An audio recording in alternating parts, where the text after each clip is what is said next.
In the way of stories, you might say that we've been exploring the location that it's said that we've arrived at when we no longer need to try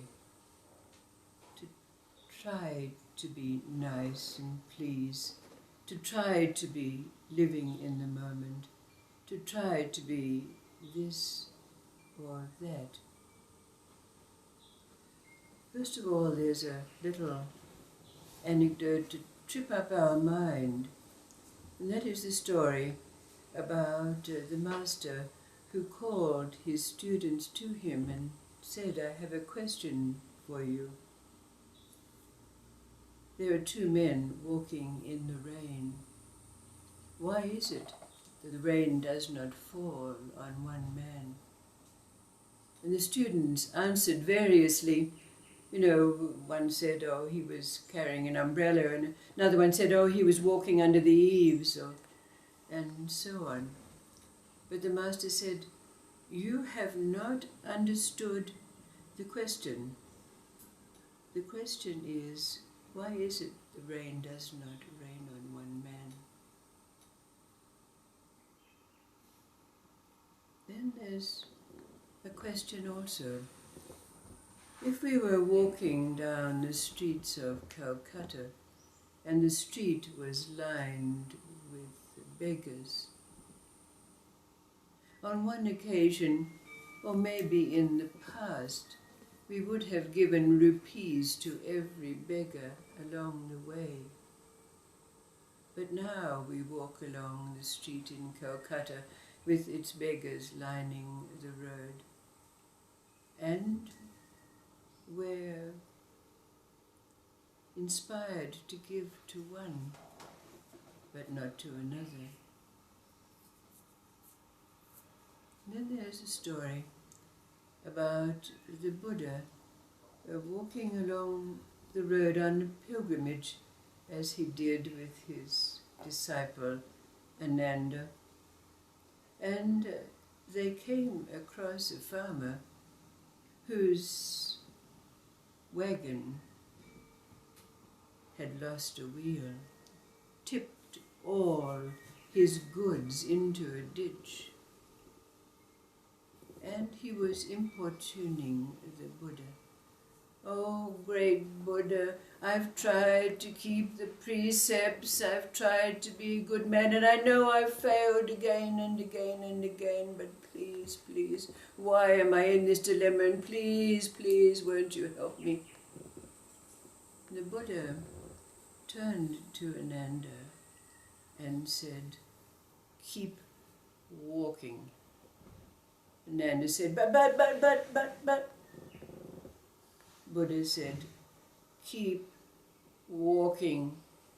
And so they left behind the farmer whose goods were tipped into the ditch.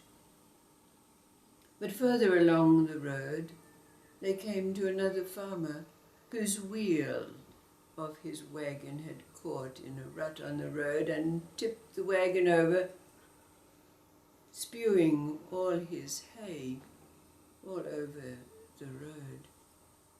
And the Buddha stopped and greeted the farmer, who started to abuse him roundly. "Get on your way, mind your own freaking business." And so the Buddha walked over to him, punched him squarely on the jaw, knocked him right out flat, and then proceeded to lift the hay and put it back in the wagon and put the wagon back upside. And then he and Ananda walked on down the road.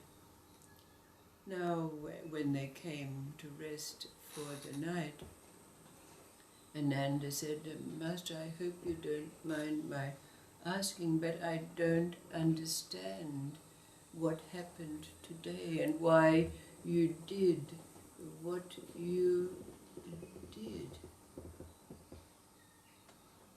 And the question for us in this location in which we find ourselves when we no longer need to try.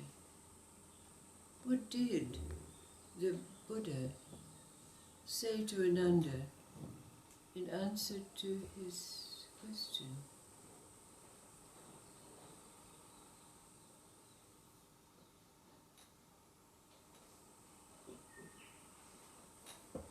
How has this no longer needing to try changed our relationship with life? How would you answer Ananda from this new place, from this place where we no longer need to try to please, to be this or that?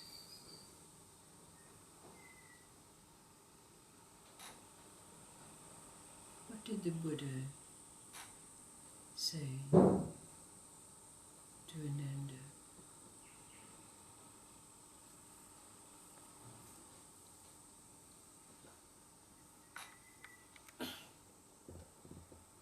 I imagine he said, I don't understand either, I just follow the wheel.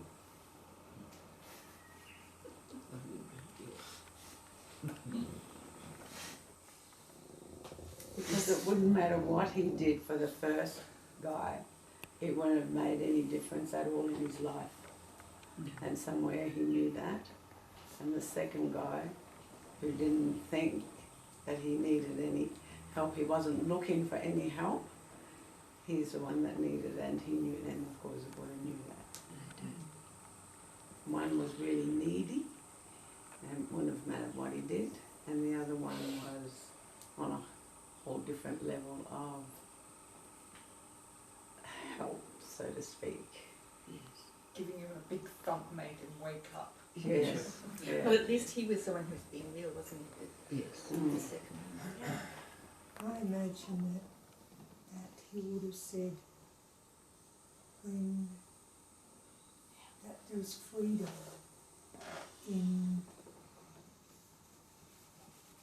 not being requested or required in the man. What the second man wasn't trying, it gave the Buddha the right to be free, to act on his own responses. Yes.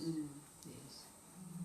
And the second little anecdote, walking along the street in Calcutta, and maybe in a previous location, a state of trying to please or whatever it was, we would walk along and give a few rupees to all of those beggars. But would we now? No. We would not, would we?